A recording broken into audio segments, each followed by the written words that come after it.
Hello, everybody. Welcome back to another episode of the Baltimore Orioles franchise mode. Today we are in September. September call-ups are upon us.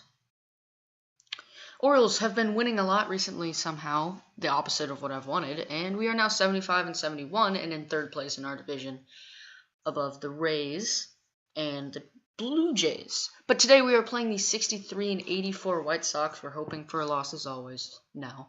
Henderson Alvarez gets a start for us. He's had a pretty solid year for us. Hopefully he can keep that going.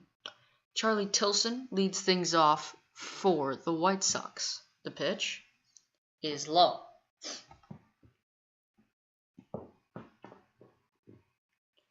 And the 1-0 is low again.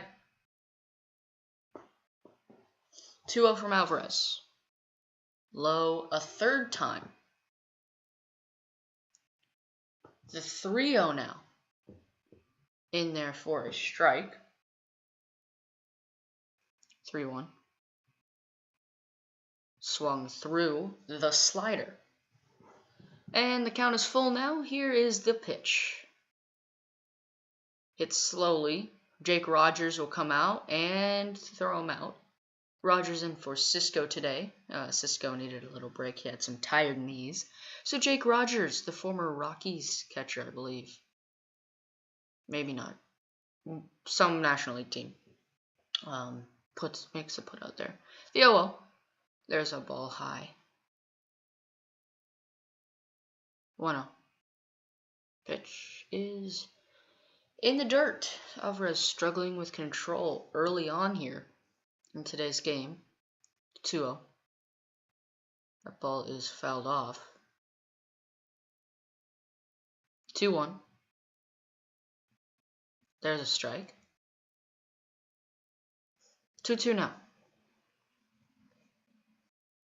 Ball's hit slowly in his noose, and he will make the catch. Field it and throw him out. Noose up with September call-ups, gets the start over Mountcastle today. Here's Jose Abreu. I don't know why they still don't have a face scan of him in the game. He's one of the best players in baseball, and he's leading the American League in All-Star votes. So, still don't know why they don't have a face scan of him. Anyway, there's another ball there. 2-0. Pitch. There's a strike. So September call-ups, the game actually automatically calls up a lot of players for you. So all of our AAA players were called up because AAA didn't make the playoffs, but AA did, so none of our AA players were called up as that one's hit well. Hayes, who's up with September call-ups, will retreat back and make the catch. So a lot of the players that were called up were starting pitchers or relief pitchers to go into the bullpen. There was a couple of infielders like Luis Sardinas, Sheldon Noose, a couple other guys, and then a lot of outfielders as well. And you'll see that in today's game. Jacob Brugman, Joey Ricard, who didn't play today, Darby Myers, and Austin Hayes. So here's Trey Mancini, who lead things off today with Malik Smith on the bench, needing a day off. The pitch. Ball is laced in the gap. First pitch of the game that an Orioles batter will see is a double for Trey Mancini. Miguel Gonzalez gets the start for the White Sox today, as we've become accustomed to with Miguel Gonzalez. If you follow the MLB, he always has a very high ERA. He used to be an Oriole, by the way, fun fact. But he was really awful, so then they got rid of him.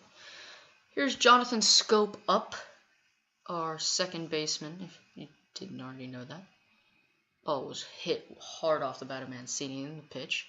Curveball hangs. Scope hits that well. Back. It goes. Track. Wall. And it is gone. 2 pitches, 2 runs for the Orioles. Mancini doubles on the first pitch that Miguel Gonzalez throws. And then Scope hits a 2-run home run on the second pitch that Miguel Gonzalez throws. Just like that, the Orioles have themselves a 2-0 lead. Gonzalez hangs the curveball, and Jonathan Schoop makes him pay. With a home run to deep center field. And Gonzalez knew it too. So here's Danny Valencia, who has been struggling really, really badly in the second half of the season. He is down to 267 average, up from 300, where he was at the beginning of June, as he will single up the middle there.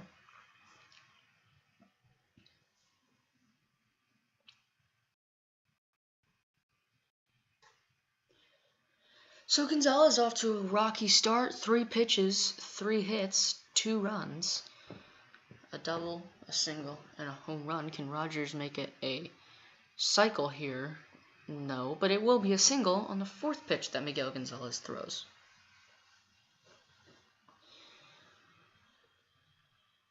So Miguel Gonzalez struggling very early to just not give up hits.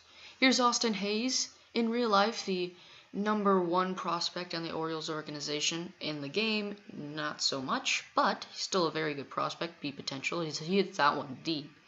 That will be enough to let Valencia tag from second, so Valencia will move up to third, and the Orioles now have men on first and third with 1 out.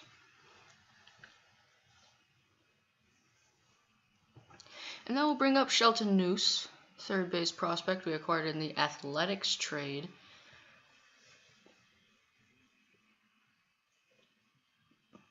The 0-0 pitch. Ball's hit very deep. Well, not very deep, but fairly deep. That will be deep enough to let Danny Valencia tag from third.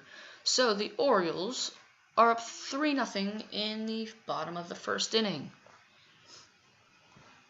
Jumping on the first pitches as every pitch has been put in play here today. 4 of them hits, 2 of them deep flyouts that allowed the runner to tag. So here's Jomar Reyes up, 245 average this year, and for his overall, he's having a pretty good season. So I'm liking what I'm seeing out of Jomar Reyes, not so much Mountcastle. That ball is again put in play, and it will just be a very high pop out to the center fielder. So that does it for the bottom of the first inning. But the Orioles strike for 3, 2 of them on a Jonathan Schoop home run, 1 on a Sheldon Noose sac fly. Top of the 4th now, Jose Abreu up, Henderson Alvarez pitching. The 0-1. Fouled off. The 0-2. Pitch. Swung through, so he strikes out Abreu. Henderson Alvarez still struggling with control, and you can tell by his pitch count it's very high for the 4th inning. Or not very high, but fairly high. 53 pitches right now. There's a strike to Wellington Castillo, former Oriole as well. The 0-1. There's a strike. The 0-2 now from Henderson Alvarez. Got him swinging. So Castillo down on strikes. That brings up Nicky Delmonico. And the pitch. Ball outside. The 1-0. Ball is hit foul down the left field line. The 1-1. Hit foul again. 1-2 now. The 1-2. High. The 2-2. High again. 2 strikes here. Want to get out of this inning. Don't want to prolong it. And he's going to walk him. So Alvarez walks Delmonico. and the inning is prolonged. There's a strike to Gillespie. There's a ball, so Alvarez still struggling with his command here today, as many Orioles pitchers have been recently. 1-1. And it fouled off. The 1-2.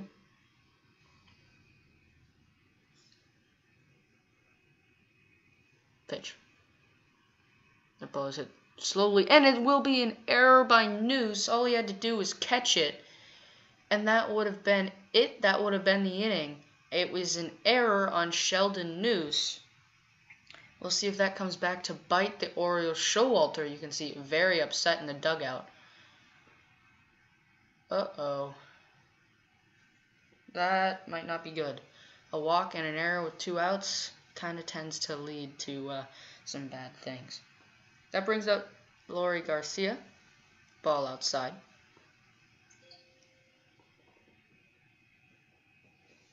Fouls that one off, so it's a 1-1 count now. Pitch. Low in the dirt. Pitch. Fouled off. The 1-2. Fouled off again. That's what a lot of White Sox hitters have been doing today. Prolonging. They are adding to Alvarez's pitch count by just fouling off a ton of pitches. As that is a single for Garcia. Rounding third and scoring is Delmonico, so the White Sox are on the board. That brings up Tim Anderson. And Hunter Harvey now will be warming up in the bullpen.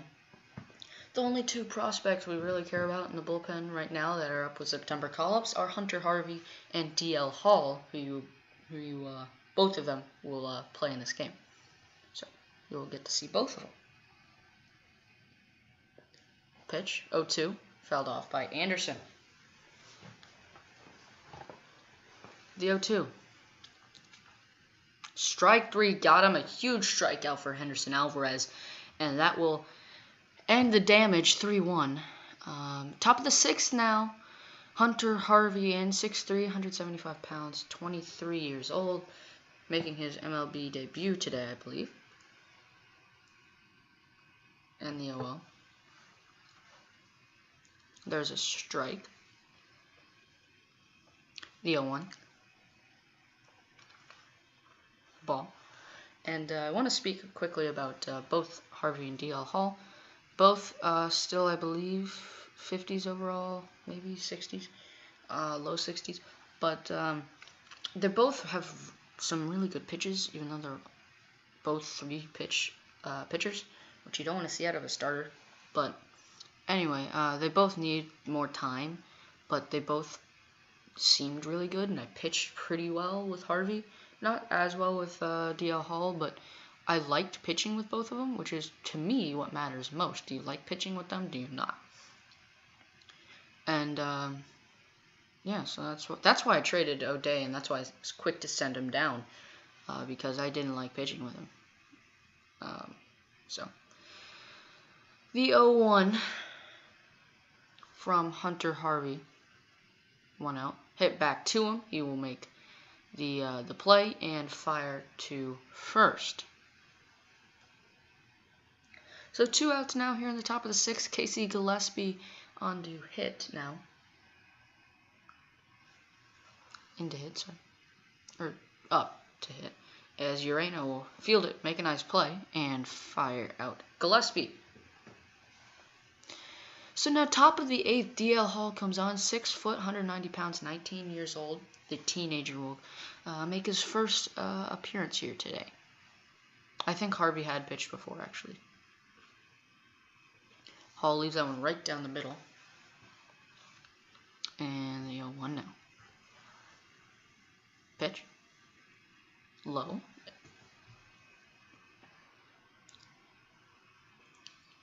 One. Fouled off. 1-2. Inside. 2-2. Strike 3, got him.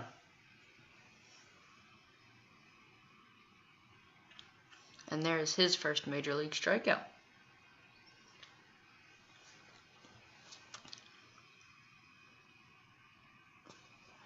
Here's Jose Abreu up. And the pitch from DL Hall. Outside. The 1-0. Fouled off. And the 1-1. Hangs it, but Abreu will only foul it off. The 1-2. That one's crushed, but fouled off again. The 1-2. Ball is hit up the middle. Urena dives. And oh, what is Hayes doing? I'll tell you what he's doing. It's the same mechanic that I've had problems with the whole time I've been playing MLB The Show. Which has been since MLB 13 The Show. You dive with an infielder, or you move with an infielder, and then it gets past him, and the outfielder then keeps running the same way,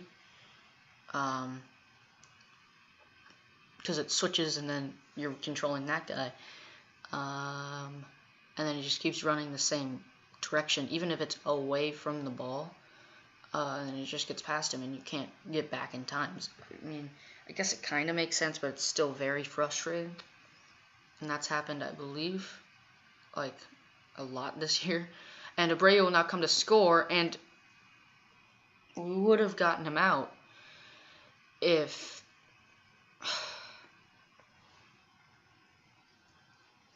Rogers just made a normal throw. Instead, I went full power to try to get it there quickly. Scope makes a nice diving play, and he is retired. What a play by Scope, but you know, he lobbed it, even though I put full strength on it. He lobbed it. Doesn't make sense, because in that situation you wouldn't have lobbed it, because you would have been able to get the runner out. All I'm saying is that MLB 18 The Show, or all the MLB The Shows for that matter, are great games, but some of the fielding UI or AI is not very good. It's really not, and which is why I'm considering switching over to auto fielding. Like Jerseyborn has done, just because he got frustrated with it. Ground ball hit, and he's retired. Just because, you know, it's very frustrating sometimes. You know, you dive for a ball and then the outfielder goes the other way and you can't do anything. Or you try to dive with the infielder, but then the outfielder dives, or something like that, where they lob the ball when you can get the runner out. Strike thrown by Blyer here, top of the 9th. Just frustrating sometimes. Oh, also, the stick. The stick to move the player that is trying to field it is very sensitive.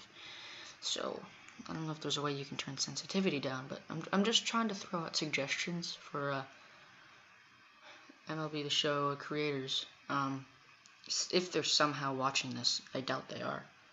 But anyway, Blyer gets a strikeout. Oh, and I also should have mentioned it's Throwback night here at Oriole Park. The White Sox are wearing their road uniforms from 1917, and the Orioles are wearing their home uniforms from 1901. So 1 out now for Blyer. That brings up Lowry Garcia. Swings through the cutter. Blyer trying to get another save. He's been very solid for us out of the pen. 2.98 ERA, I believe. Yeah, 1. There's a strike. The 0-2.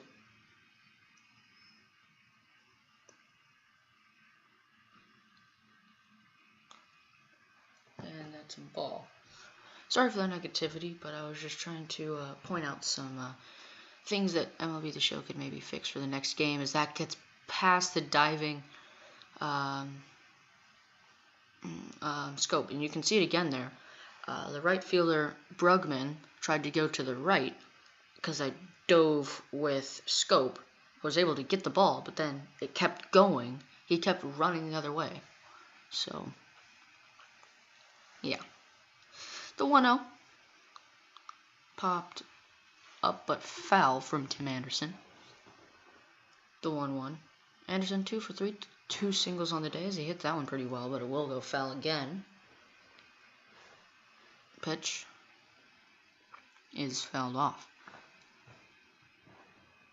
The 1-2 fouled off again. The 1-2 again. Fouled off again. This is what the White Sox hitters have been doing so well today, just fouling off pitches. Another one fouled off there. Look out. In the stands, that one was hit pretty hard. The 1-2. Ball inside. 2-2. Hit slowly. And it gets under the glove of Urena.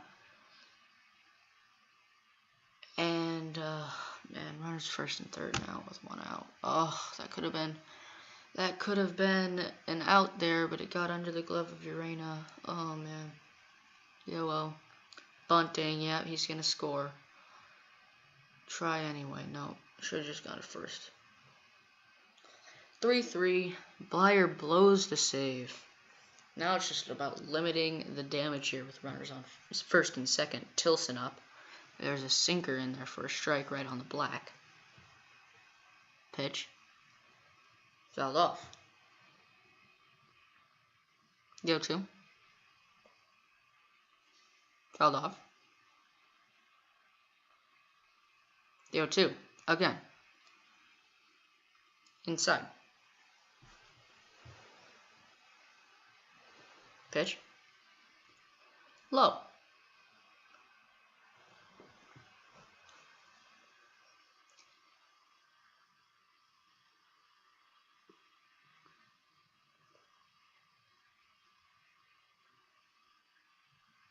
It's 2-2. Strike 3. Got him there.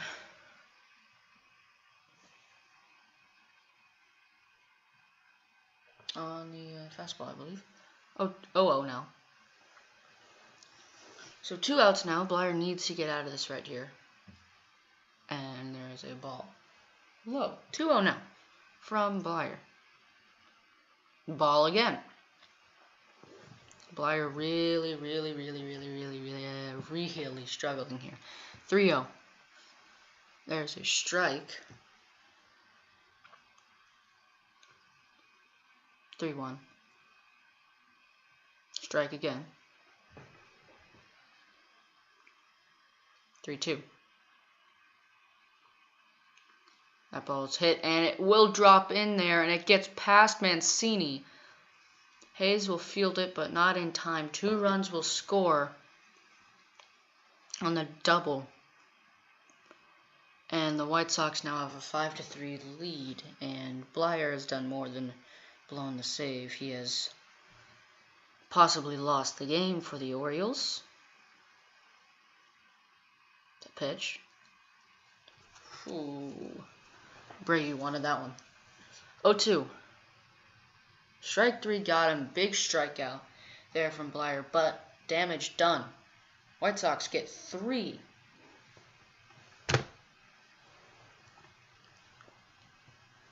Three runs and take a 5-3 lead. Joakim Soria will come in and close things out as Scope hits that one very well, and that's going to be a double. See if Soria can do better at closing out the game than Blyer could. Scope pumped there.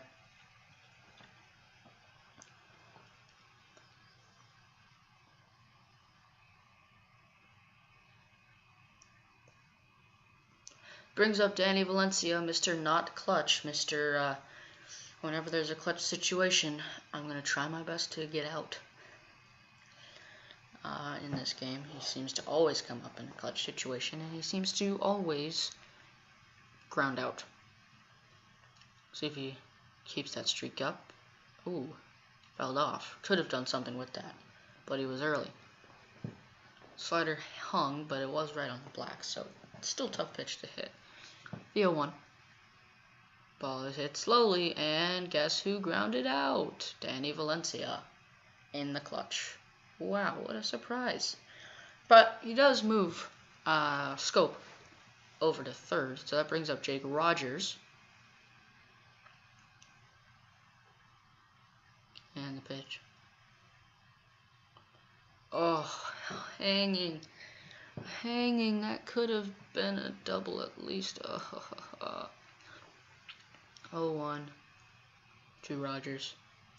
Hanging again, hits slowly, and it will be fielded by Anderson. Scope will score, and Rogers will be thrown out. Great play by Tim Anderson to keep a runner off. That brings up Austin Hayes. Great time. It would be a great time for him to get a hit here. Prove to us that he's good. But he decides to check his swing. Another mechanic I don't like, as I think spoken about before.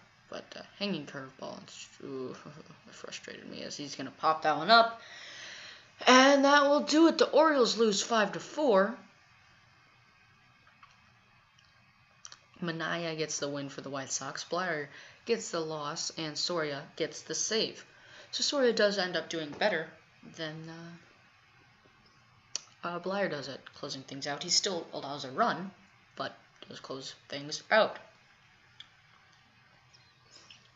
So that will be the end of the episode, guys. Thank you so much for watching. I hope you enjoyed it. I know it was a little bit of an unfortunate loss, but really that's kind of what we wanted, so it's alright. Showalter very frustrated, as you can tell. Eddie Alvarez, player of the game for the White Sox. Don't forget to like and subscribe, everybody, if you enjoyed, for more of this Orioles franchise mode. Thank you so much for watching, and I'll see you next time. Goodbye.